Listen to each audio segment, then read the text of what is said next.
Welcome to the New Masculine Podcast.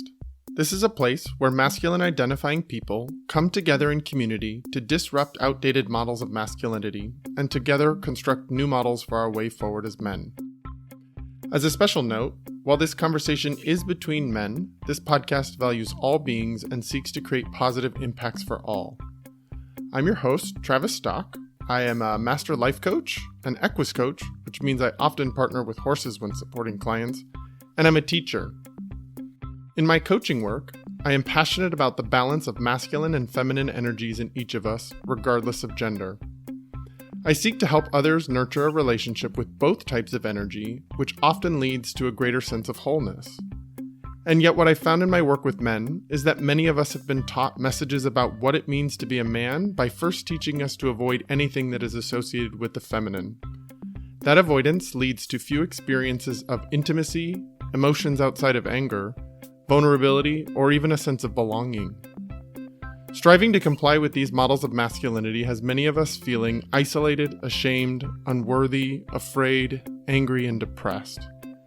That's why I started this podcast, to bring men together who are ready for something new, something more whole.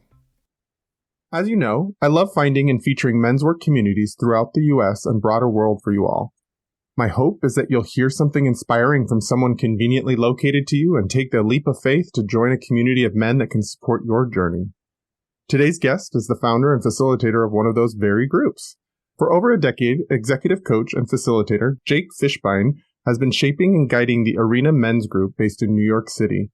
This transformative forum serves to inspire men to embrace authenticity, vulnerability, and purposeful contributions in both their personal and professional spheres. Men in the arena are challenged to stretch out of their comfort zone to maximize their growth, connect with other men in real ways, and actively participate in service events meant to benefit their communities. Personally, Jake identifies as a man, as a brother, and as a friend. I'm excited to learn more along with all of you about Jake's work, including the Arena Men's Group. So let's welcome him into the New Masculine. Thanks for joining me, Jake. Absolutely, Travis. It's a pleasure to be here. I'm so glad that we were able to connect and so excited to find out more about the group that you host. There are so many of them out there and I love finding them. And so it's really great to be able to find out more about the group that you're leading.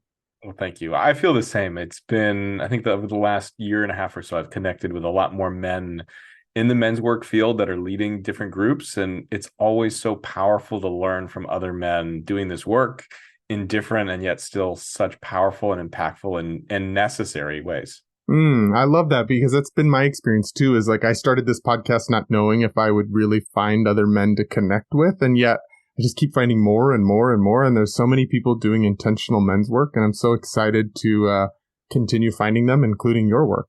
Is there anything that people should know about you before we jump into this conversation? I mean, probably a lot of things. That's a loaded question. But I think in large part, to really know me is to know that I love learning. And for me, all of men's work, all of coaching, facilitation is about creating an environment for people to learn.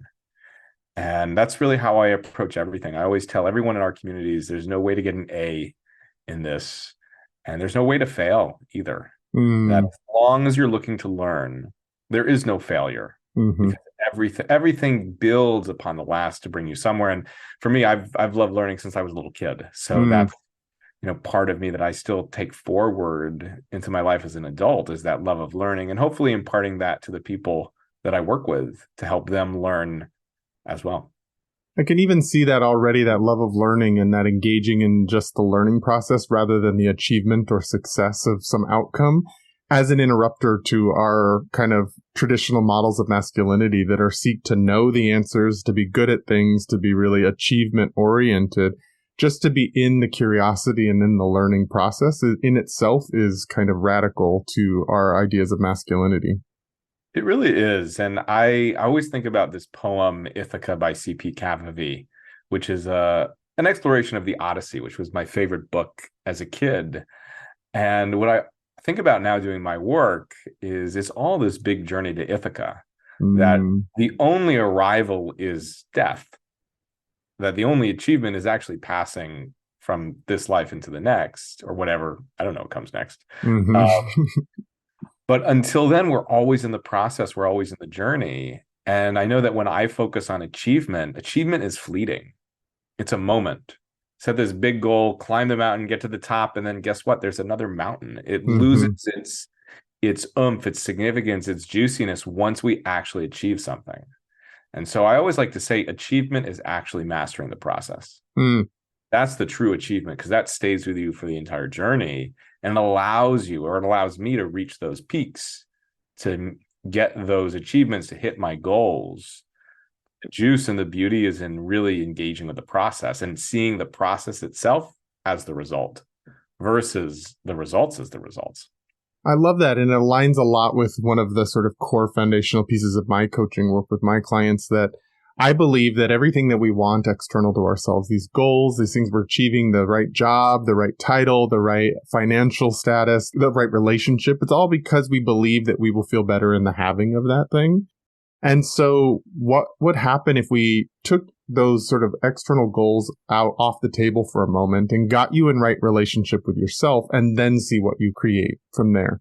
So many of us are creating from that place of lack, or that place of like not enoughness, and we're trying to prove something in the world. But what happens when we actually come from like really seated and centered in ourselves and really have self-ownership, and then create from there? I just think it's a radically different approach to life when we're willing to recognize that most of the work is the internal journey rather than the external goals.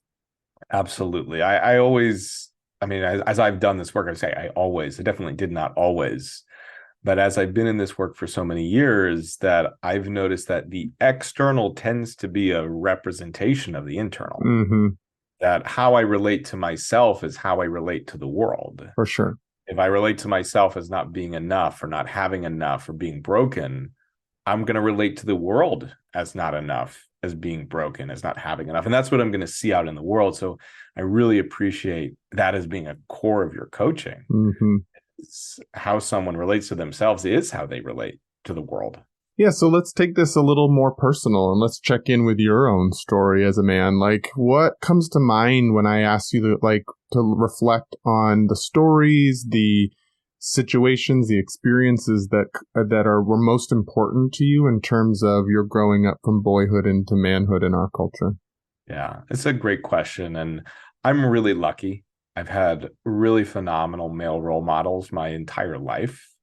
And so I came to this work without these deep wounds around masculinity. Oh, That lucky said, you. I know, lucky me. That said, it's impossible to go through this life without having wounds around Right, masculinity. right.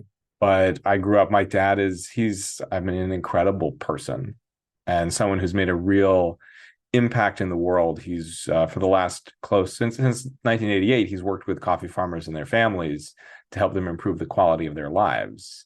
So I grew up with this role model who was out there being what it means to be a man in the world, Hmm. someone who stands firm, but someone who's also incredibly caring and humble.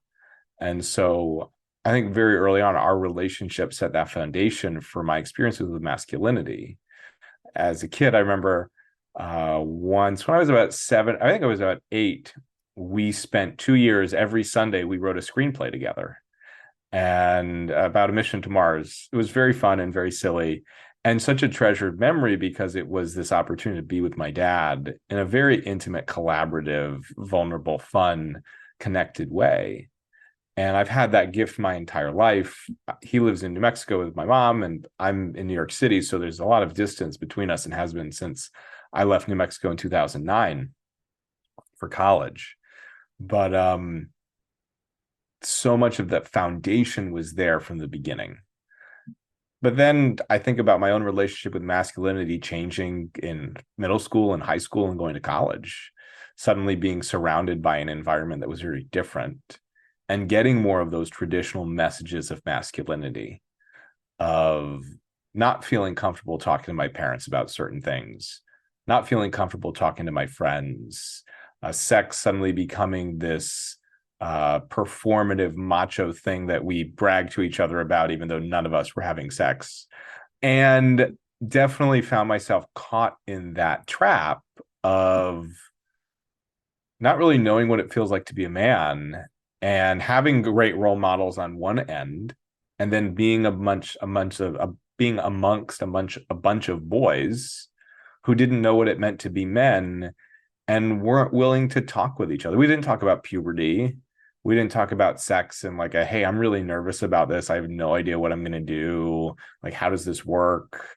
We didn't talk about watching porn and the impact of it. Or I know a lot of my early sexual experiences were in chat rooms. I grew up in the mid 2000s, and I didn't talk to my friends about that because I was ashamed and embarrassed.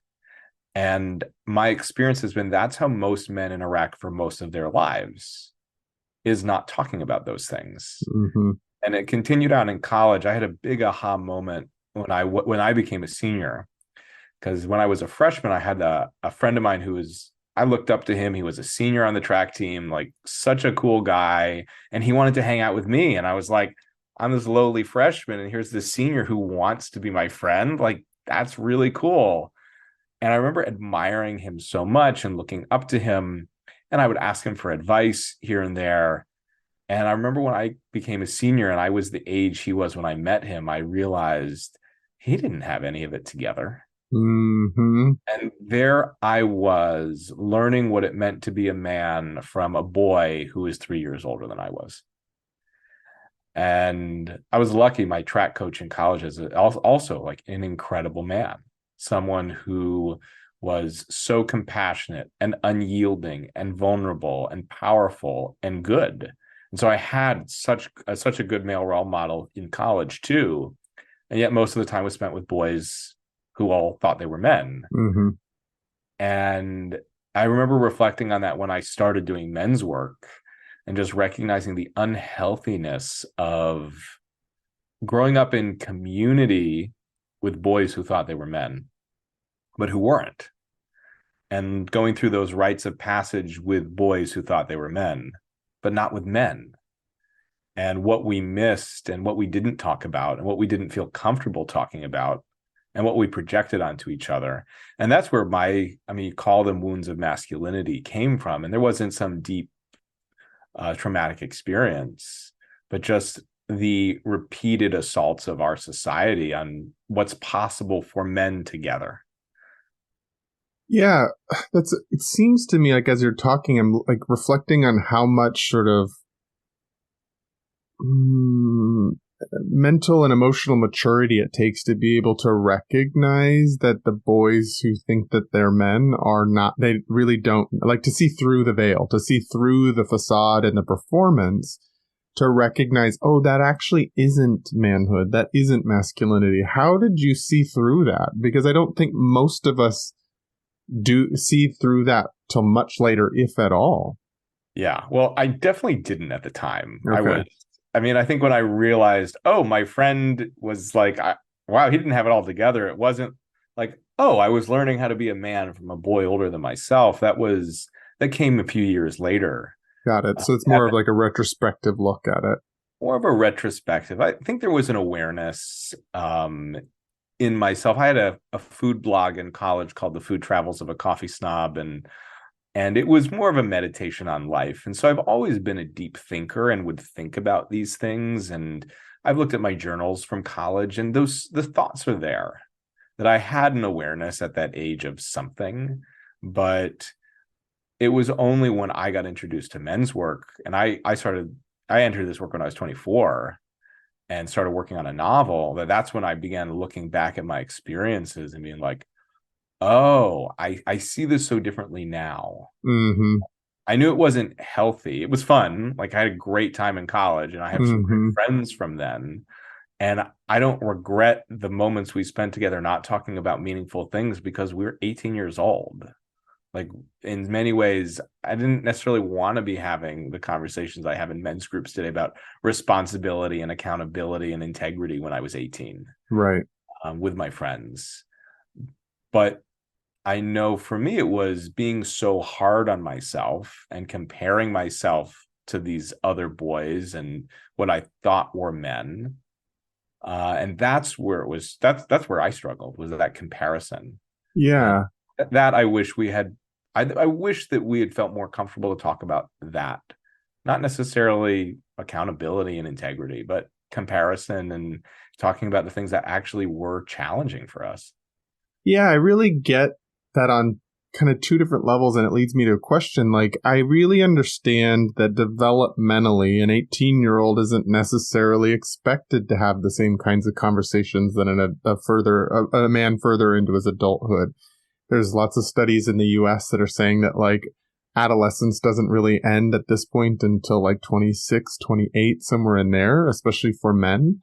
And so I get there's sort of a developmental thing that it's like we don't necessarily want 18-year-olds to have to be so rigid in their masculinity or so like insightful into their future lives. Like, it's okay that they're adolescents at that phase, even though they're legally technically adults. But I'm also curious about that part of you that said, like, I didn't want to be having conversations around integrity and accountability at that age. It's like, where do you think that comes from? It's a great question. And I mean, I'm saying that in retrospect because I think at that age, I don't know if I would have articulated it that way. But I think now, as I look back on it, is especially in college, it's the freedom to be present there, to enjoy it, to make mistakes, to learn, to have fun, without sometimes the conversations around accountability, about integrity, about responsibility. I think they're incredibly important. And I think men need to be having them more. And when you're a kid, go be a kid. Mm-hmm. And it's that compassion Yeah. of just, there's a place for that. And I think even in college, there's an opportunity to talk about those things, but still with the compassion of go be a kid. Uh-huh. Yeah, because I do think that some of our kind of adult conversations that we're having as a culture and as a society are putting some fear and insecurities into young men and into young people in general. Like, even the way, like, consent is a really important conversation to be having at all levels, especially with sexually children that are at sexually active ages or youth that are at sexually active ages. And yet we can have that conversation that's developmentally appropriate, that helps them feel prepared and helps them feel knowledgeable about that conversation. And then there's ways to that are just about fear and that are just about, just putting fear into the conversation, which makes avoidance more likely, which makes maybe even risk taking more likely. Like as you said, like, without having certain conversations, you felt ashamed about your early sexual experiences in chat rooms, which in some ways could be looked at as a really healthy way, a safe and healthy way to start exploring sexuality in safe ways from a distance. But also there's a lot of stuff that happens on the internet and people get exposed to things they're not ready for. And so, like, there is this sort of like, how do we have these conversations in developmentally appropriate ways that help youth feel prepared and understanding what's there, but without also putting a lot of fear or a lot of judgment into the space also? Yeah, I think that's so key. Mm-hmm. It's what I'm present to as you're speaking is, I don't quite have the language for it, but it's like there's the right way, and not that there is a right way. I think it's the opposite, that fear comes from, well, this is the way to do it. Mm-hmm. And the fear comes from further fear, and fear, just leading with fear, never has a sustainable outcome. It never does. It has a really short-term outcome. Mm-hmm. If you want results right away, use fear. Mm-hmm. Yeah, we're getting to see that a lot in our culture. Use fear. Use fear. People respond to fear. Uh-huh. We're hardwired to, but it has such long-term negative implications. Right. And I think that if we talked with youths, not in there's a right way and a wrong way, or if you do this, you're bad, or if you don't do this, you're going to end up, I don't know, on the side of a billboard with your name splashed in red letters, or canceled. Maybe that's worse these days, being canceled, is like that doesn't open up dialogue. Mm-hmm.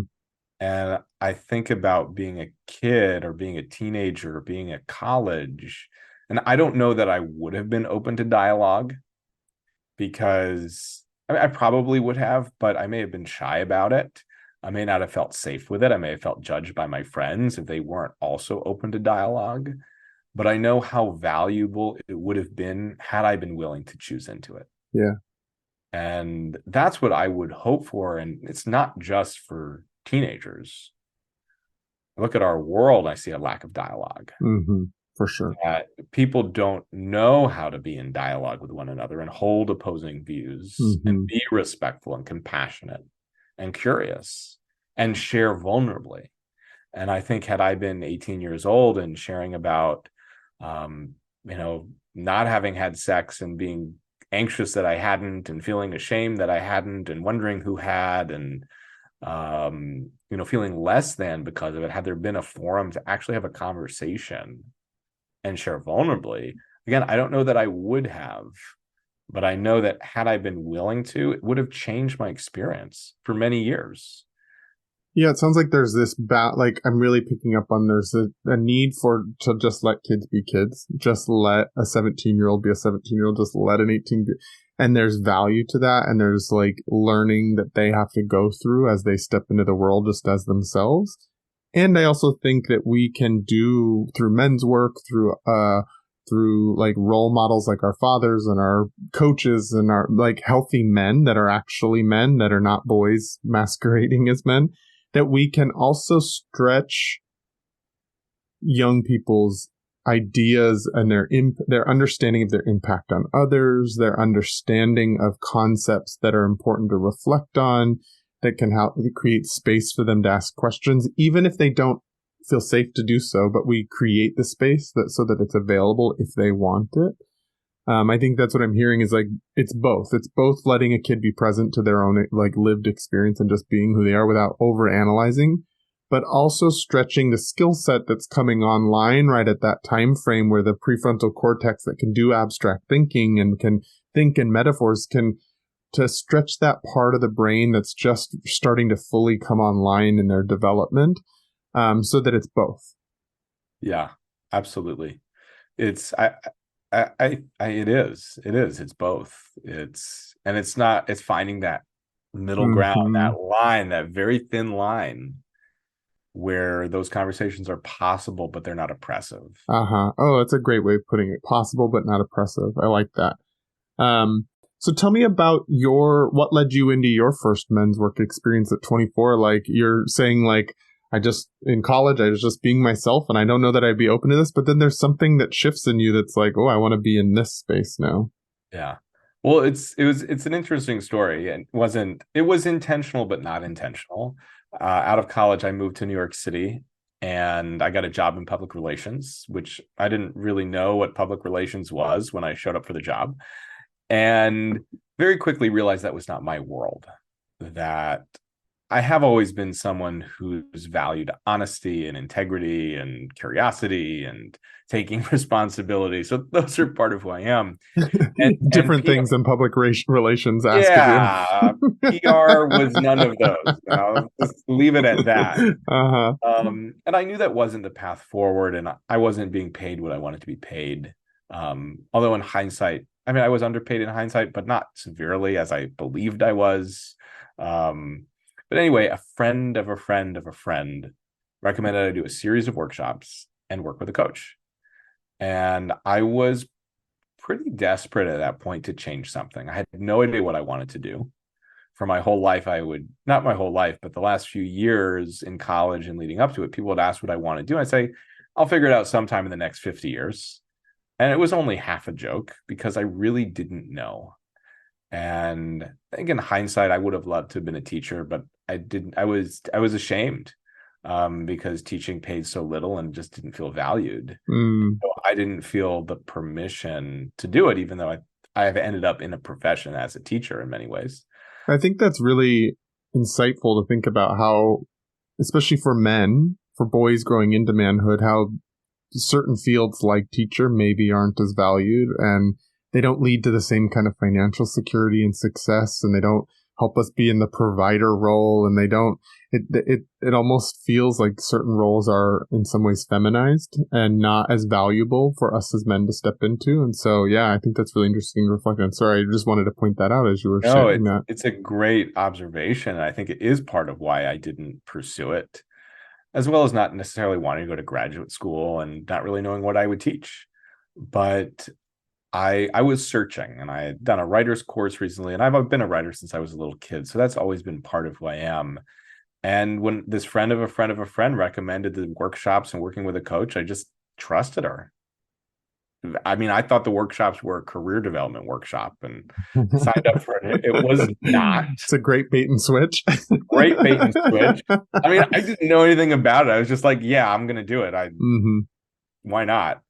But they changed the way I looked at the world, and I recognized so many of the blind spots I had and so much of how I had been living as a victim in my life, of allowing the world to happen to me, of living in my head, of being a really big analyzer, of not speaking from my heart, of not always taking risks, of being so certain I would fail that I wouldn't even try. And those workshops unlocked that for me. I met my first girlfriend in that workshop, and it really, I mean, it changed my life.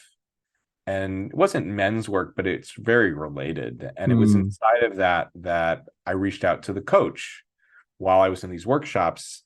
And I called this coaching company. The website had been taken down. I found the phone number somehow. I left a message. And about a week later, I get a call back from this guy, Nick Papadopoulos. And we hopped on the phone and we were talking, and I was saying, I need a job by December 12th. And he was like, that's oddly specific. Why do you need a job by December 12th? And I was saying, well, I'm in this program and we set goals. And it's like, wait, are you doing this program? And I was like, yeah. And he's like, do you know this person? I was like, yeah. And he's like, that's my girlfriend. And she was in the program too. And I mean, I mentioned my love of the Odyssey earlier. I've always loved Greece. So Nick Papadopoulos, how could I not want to work with Nick Papadopoulos? And Nick and I worked together. We worked together for about 3 months. And it was great. I mean, it opened my eyes to what was possible in coaching. And I just really bonded with Nick. And when we stopped working together as coach and client, we stayed friends. And a few months later, he came to me. He said he had an idea he wanted to run by me. And he said he wanted to write a book about a men's group, but wasn't a writer, and had tried working with this other person. It didn't work out. And would I write it with him? And I got chills up and down my spine and said, yes, let's do it. Let's write it as a novel. And it was that led me to my first men's group, because I realized if I'm going to write a novel about a men's group, I probably should be in a men's group. I had that same moment. I was like, if I'm going to have a podcast all about men's work, I probably should go to some men's work. I should probably participate in some men's work. Exactly. So I joined this group, the Dudes of Disruption, in March of 2016, and I've been in it ever since. And it started as a research project. As well, what is a men's group? And I thought I knew everything because I'd done these workshops and was all of 24 years old. And Nick and I would meet every week to talk about the book, and the group met every 2 weeks. And that started me on my journey. And in many ways, I mean, I was in the dudes group, but I created another group in this novel that we wrote that we're almost done with, that's gone through so many iterations. And it was in writing the novel that I really learned about men's work, and in working with Nick. And I mean, he'd been running groups for 10 years at that point, and in beginning to have more conversations with my dad and my brother and even my mom and my friends about what it means to be a man. And it set me on this path. And so Nick and I in 2020, we started the Arena, which was supposed to be a 2-day program in March of 2020. And Perfect timing. Turned into a virtual program. And the group's been going strong ever since. And I mean, since that time, I've worked with a variety of men's work leaders and met a variety of men's work leaders to expand my own capacity beyond just what I learned from Nick, but into other realms. But it all started because he asked me to write a book. And really, it all started because this woman I don't even know heard what I was looking for and recommended I do a series of workshops and hire a coach. Oh, I love it. That's because I love tracking my own story and other people's stories with them around just basically the moments of saying yes to something. That, like, the work that I do with horses was never in the script for my life. Being a coach was never in the script for my life. It just happened within the context of some of my relationships. And I said yes to certain opportunities. And it was sort of like co-creating with life rather than sort of dominating life and telling it what it needs to be. And all of the best things in my life, living in Seattle currently, have all been because I said yes to certain things and that just followed the breadcrumbs as I was going along. So I love hearing a story like that where it's like you can track back to it's just about saying yes to this and saying yes to this and saying yes to this. Yeah. I mean, I go further. I said yes to the job in New York City. Uh-huh. I wouldn't be doing this if I had stayed in New Mexico. Yeah. Yeah, it's a drastically different world, New Mexico to New York City. Drastically different, although there's a lot of men's work in New Mexico. There sure is. You never know. I really do think that, my path found me. Mm-hmm. That my dad has a friend. He says, don't go search for your path. Don't worry about it. Your path will find you. It'll come to you, yeah. It'll come to you. And I really do think that the work I do now is aligned with who I've been my whole life. I never thought I'd specifically work with men, and I don't only work with men. I do a lot of work with women in one-on-one work and corporate facilitation. I love working with women, and I love working with men because I've always, like I said, I don't have these deep wounds around masculinity, which I feel really grateful for, because part of what my purpose is in this work is to give men what I've been lucky enough to have, which are great role models and great friends. I love that. You mentioned writing the novel, which now I'm going to be really interested once this comes out. I got to read this book. That writing the novel and your time in the Dudes of Disruption, like that's what really taught you about men's work? Yeah. Before I ask you specifically about the Arena men's group, I'd love to hear a little bit about like just a couple of what are your biggest things you've learned about men's work, or what the biggest things that you've gained as an individual person from this process of both engaging with men's work, but also writing about it. Yeah. I mean, that's another book in and of itself, I suppose. But for me, in my big takeaways, one, the importance of sharing for men, and not just sharing when things are good, and not just sharing after things are bad and have been fixed, but sharing all the time. Oh my gosh, I'm so good at both of those things. Only sharing when it's good and sharing once I've tied it up and put a nice bow around it at the very end. Oh, I'm so good at both of those. That's what men are great at. Uh-huh. And so much of the work in the Dudes and in the book and now in the Arena is disrupting that. And it started with disrupting it for myself, which is the willingness to share good news, the willingness to say, I feel really messed up right now and don't fix it. Like, I just need to share. That willingness to be seen by other men and not diminished or made fun of or ribbed or said I was being a pansy, like none of that.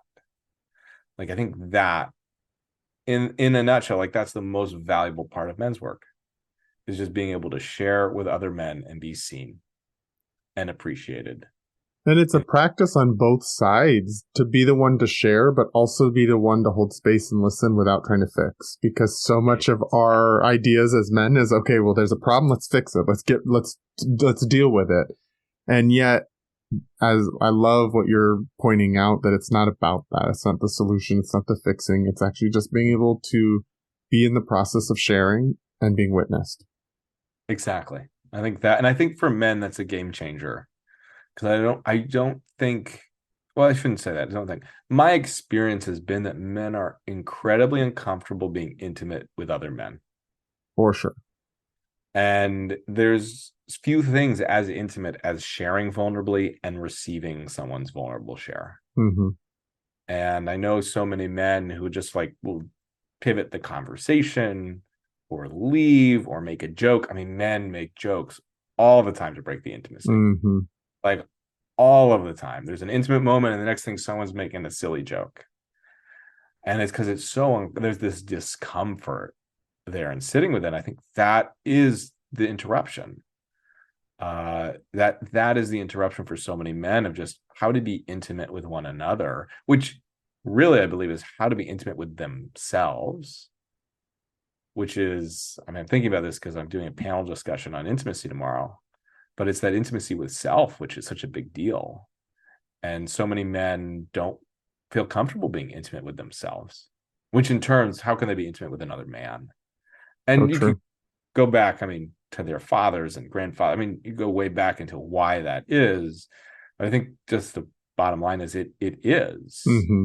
And so for me, learning to be intimate with myself, learning to be intimate with other men has been a game changer. Beyond that, for me, I think the biggest lesson is outside of men's work, and it is men's work, but this is human, is just trusting myself. Mm. That's been one of my biggest takeaways in my years doing this work, is I can trust myself. Mm-hmm. And I get to trust myself.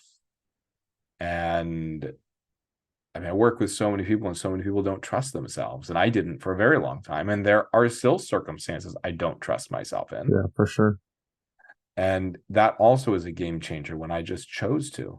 I'm having this feeling. I'm going to trust that feeling.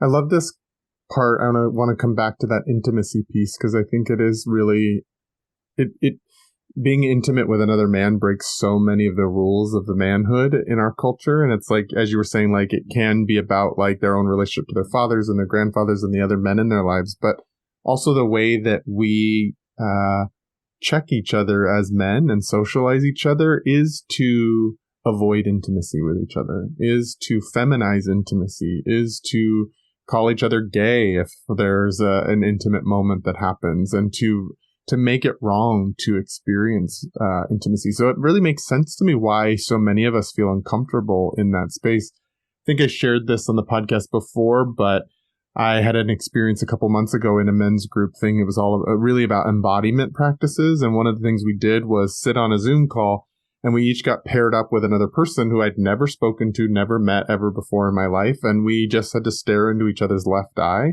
and say nothing. Yep. And the intimacy of that, to not be able to cut it, to not be able to look away, to not be able to make a joke, to not be able to do anything to tend to the discomfort that either of us might feel, and to just be there with each other and let it all happen, was confrontational in a good way for me, because eye contact for myself as a gay man, eye contact with other men can be one of those things that either becomes a safe or an unsafe thing for me, or psychologically feels safe or unsafe. It's one of the early things that I learned as a little boy growing up into manhood about how to stay safe, was to keep away from eye contact.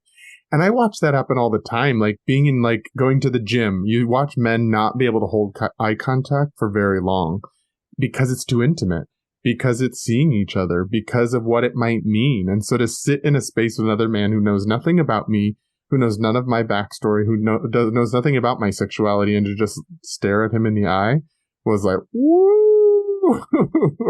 It was really confrontational, but in a good way. I really appreciated being asked to step into that level of intimacy, because those kinds of spaces aren't necessarily always created or celebrated out there in the world all the time. No, it's such a beautiful story, and that's one of my favorite exercises. Mm-hmm. It's because most people, never mind most men, don't do that. Right. But what I'm hearing and what you're saying is just how, like, interruptive it was of your pattern over all these years, a pattern that makes so much sense. And of course, like, a way of protecting yourself, and then suddenly being in the space of, like, not being able to do that. And I mean, hopefully to feel seen and to see is, I mean, it's so powerful. It is, and I appreciate you acknowledging, like, the normalness and the how much it makes sense that I would develop a coping strategy or a safety strategy like that. And because in my work, I never like to just yank someone's safety strategy away from them, because that's there for a reason. People learn things in the hardships of life that they do need to stay safe. And so I love giving permission to people to have their safety strategies, and also the willingness to be curious about whether or not they are still necessary, if they should be applied in all situations, to start looking at whether or not they could use some evolution or some updating, because sometimes we get stuck in those early on created safety strategies and never question them again. And yet that was 11, 12-year-old boy who started learning that. Like, and do I really need to show up in the world as the 11 or 12-year-old little boy still? Like, I've done a lot of work on that. And so, like, the space to have my safety strategies, but also to update them if they feel limiting or if they feel like they're getting in the way of where I'm headed as a person. Yeah, I really appreciate you talking about that. It's something I talk about in my work a lot, which is I call them our Halloween costumes. Mm-hmm. It's like one Halloween I wanted to go as a pirate, and I went as a pirate, and I liked it. So the next day I wanted to go as a pirate to school.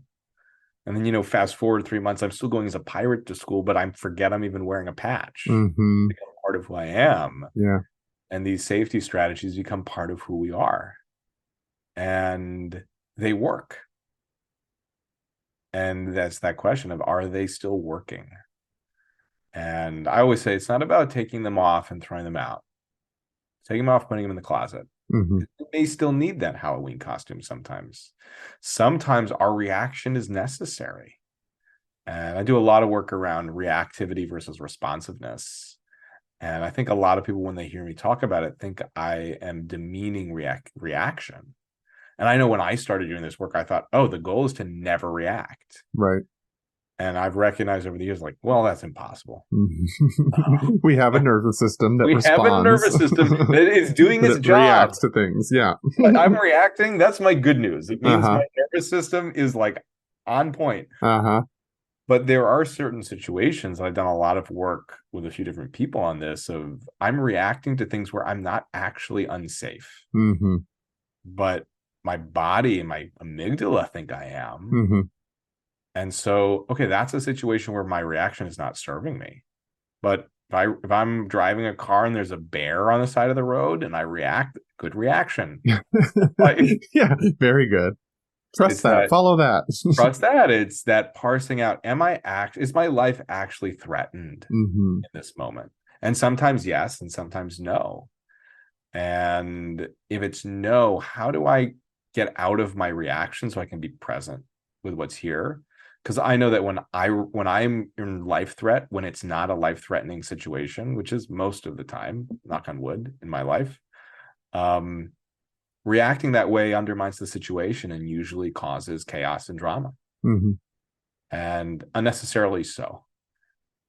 But it's a thin line, like many. And I things. think especially for men, it gets in the way of connection. And I think what we're seeing is that we're further and further isolated. Like, I was thinking about this. A friend of mine who's also a coach was talking about her college-age son, who she taught him growing up that whole concept that we all need like 8 hugs a day in order to like survive, just as maintenance. And then beyond that, it's all about thriving. And he called her and said something about like, Mom, I'm afraid that I'm not getting the amount of hugs that I need.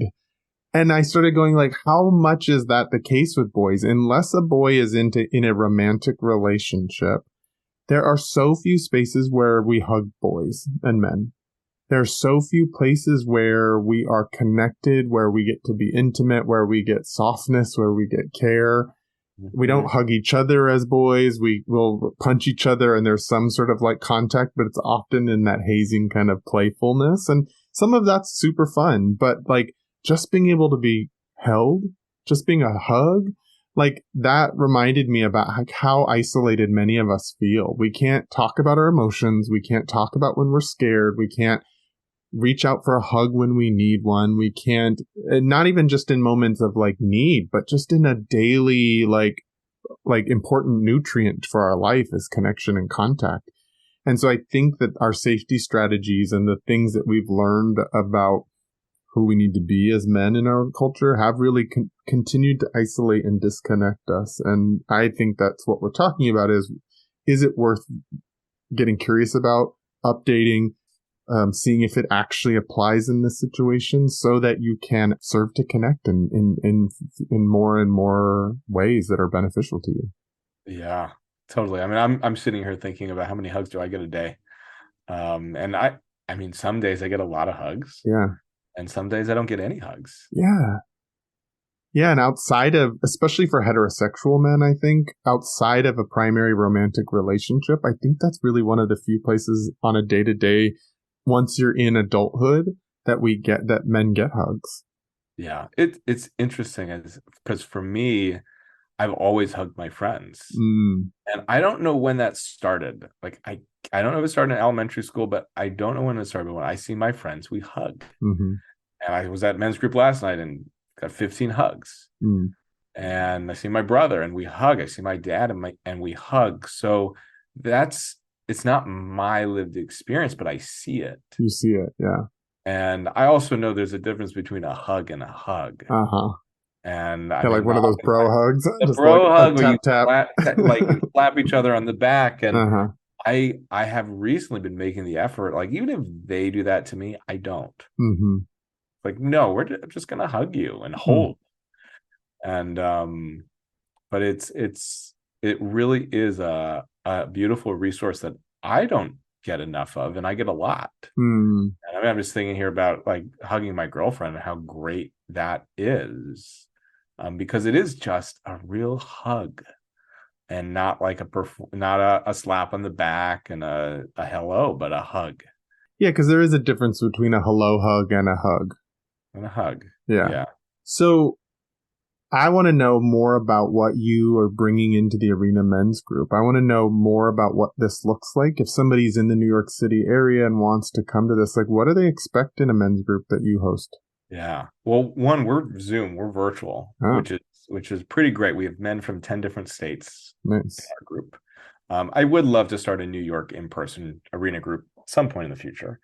Yeah, But gotta have groups where hugs can happen. I know. I mean, I need that, that's for Uh sure. huh. It's definitely on the bucket list for us to create. But our group, the way I think about our groups, the arena, is it's a relationship. So our groups don't have a start date, they don't have an end date. They just go.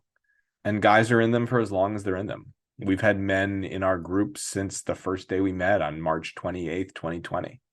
And we've had men that joined 6 weeks ago.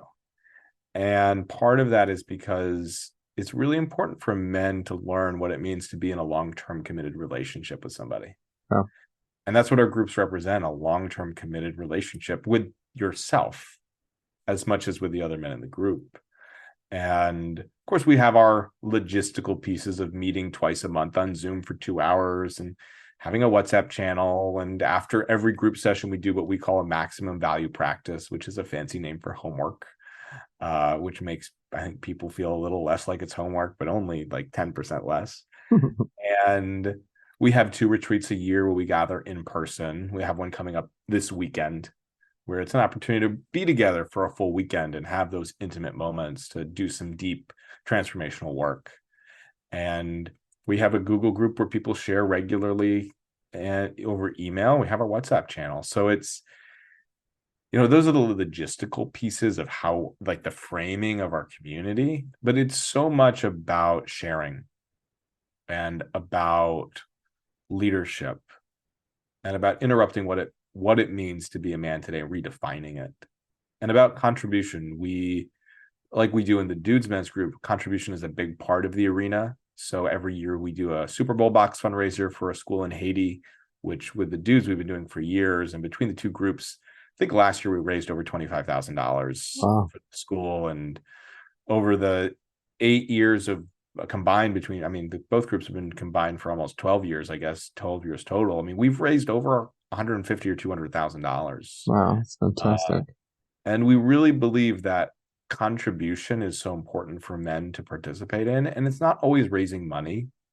Sometimes it's someone's having a tough day and calling them, or asking someone to share, or sending someone an anonymous gift, or fill in the blank. It doesn't always have to be a big donation or volunteering time, so much as being in contribution to another person. And for us, we really believe that when men come together and are authentically self-expressed, when they're vulnerable, when they're in contribution, the world rattles and hums. The world is a different place when men are looking outward and men are really willing to be in the arena. We call it the arena after Brene Brown's work around vulnerability. I wondered if that's where that came from. Yeah. Yeah. So we used to read the Teddy Roosevelt quote at the beginning of every session, is that's what this group is about. It's about being in the arena, not being the critic, but really striving on the sands, failing, getting up, getting beaten down, Getting your succeeding, ass kicked. getting your ass kicked. I mean, it's all of that. We always say that there's nothing is guaranteed in the arena. The only thing that's guaranteed is you'll feel alive. Mm. And that's it. And I think that's what our group is about. It's for men to feel alive, to feel the highest highs and the lowest lows, and to share and to be surrounded by other people. And so much of it is I always tell people when they join the group or are thinking about it, say, if you're not willing to do the work in your life, there's no point in joining this group. This is about bringing this work, your development to your people. That's what makes it valuable.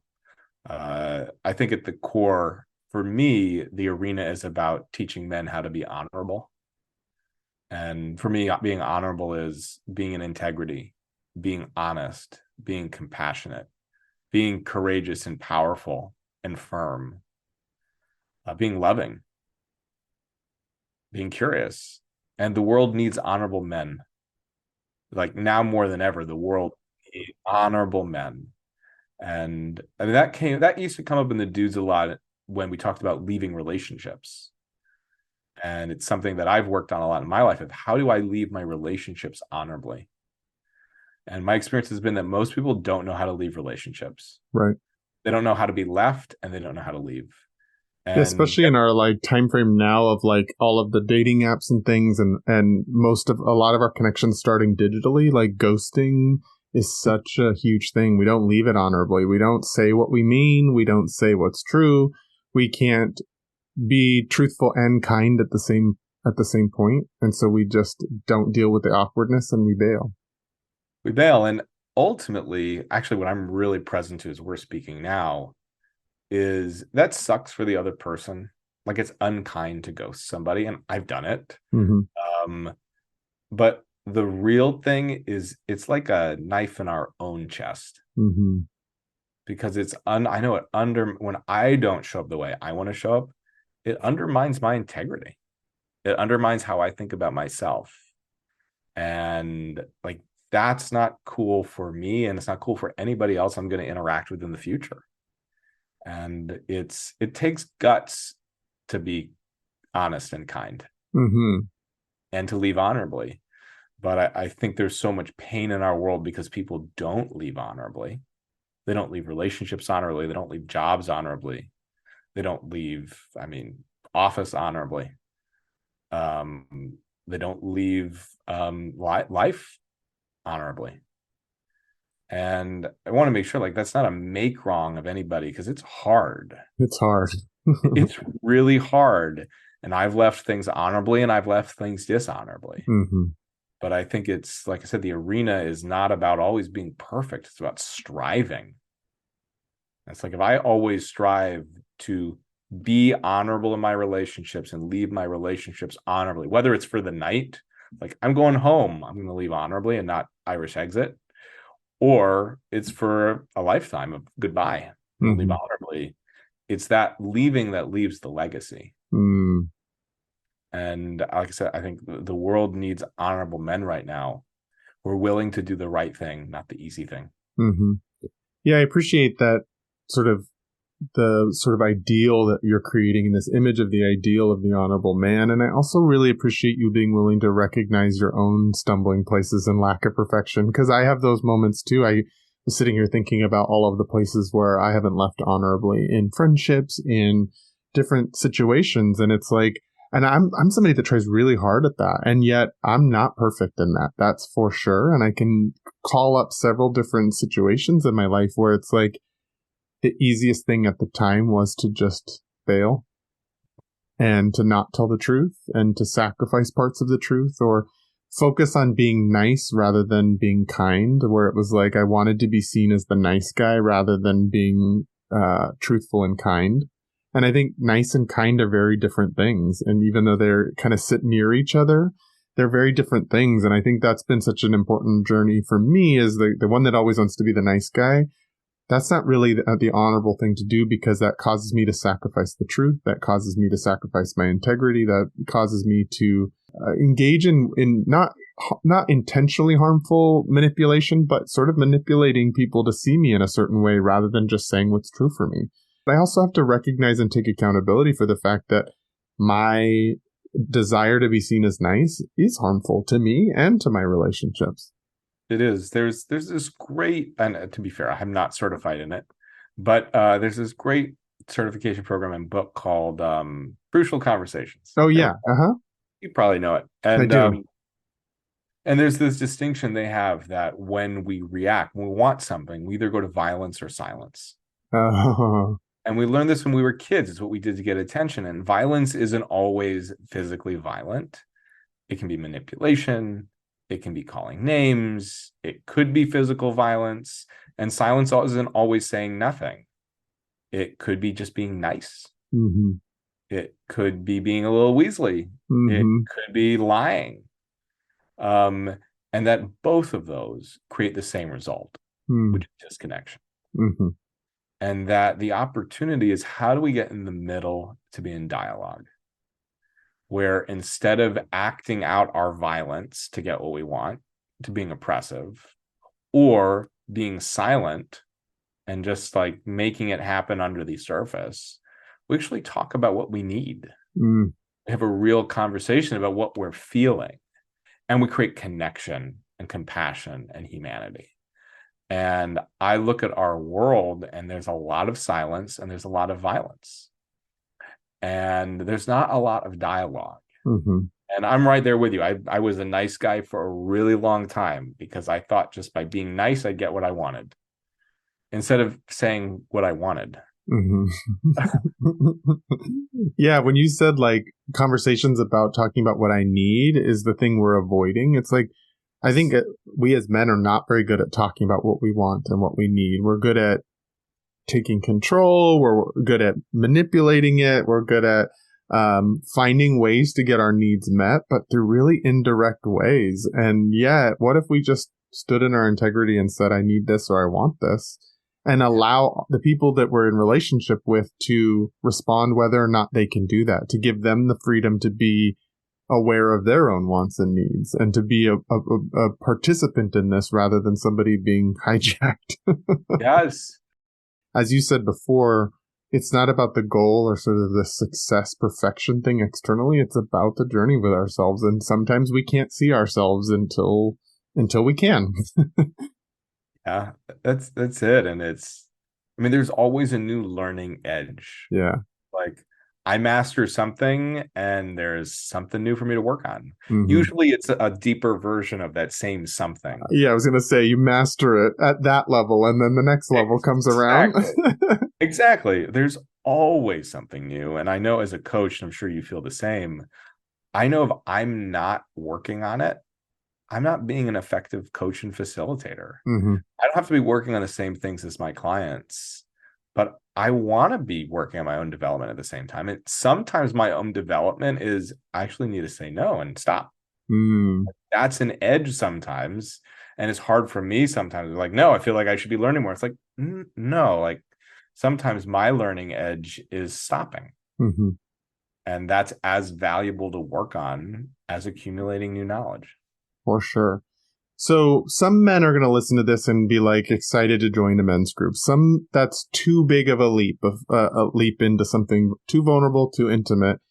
But I love this concept that you're writing a novel about men's work. What's the book going to be called? When do we expect it? Like, if this is like a step somebody could take, is to read a book like this, what can we expect from that? So it's called The Men's Group. Uh-huh. It's written by me and Nick Papadopoulos. Uh-huh. And we don't have a timeline on when it will be available yet. We are hoping to have a finished draft in early 2024. And then what we're going to do is we're going to pitch it to agents. So if any of you out there are agents or know of agents who would love to publish a novel about men, honesty, vulnerability, and relationships, we want to talk to you. But we're going to pitch that for a few months and see if we can get a book deal. And if we can't, we'll self-publish. So, hopefully I would love to get it out sometime in 2024. If we get a book deal, probably later than that. But in the next year or two, keep an eye out for The Men's Group. And in the meantime, I have a newsletter I write every week or two. There's always something there, and sometimes quotes from the book. And it's going to be out soon. And I think it's a great step for men or women who are interested in their own development and improving their relationships with themselves, with the people in their world. And I like to believe that the book isn't just a novel, it's a transformational journey for anybody who reads it. That the hope is that you read along and you ask the same questions that are being asked of the characters yourself, or you read it like a novel and don't. That is up to you. That's a great thing about fiction. I love that it's a novel and a fiction, because I have seen a lot of more men's work kind of books coming out these days, and they are more self-help and directive and exercises for the reader. I love this concept that you can even take a step back further and be immersed in a story that also helps develop, because I think in many ways our brains do think in stories. That's why we love movies. That's why we love shows. That's why we love storytelling, and we can gather a lot from being an observer of a character, witnessing ourselves in it, rather than making ourselves the central character or watching another character go through it. Can really grow and learn a lot from that. I think so. It's why I wanted to write it as a novel. That I've always learned more from fiction than from self-help. Yeah, Actually, I think self-help, I mean, this is maybe a controversial opinion. I actually don't think it's helpful. Because there's no accountability. Right. There's no interaction. There's no follow through.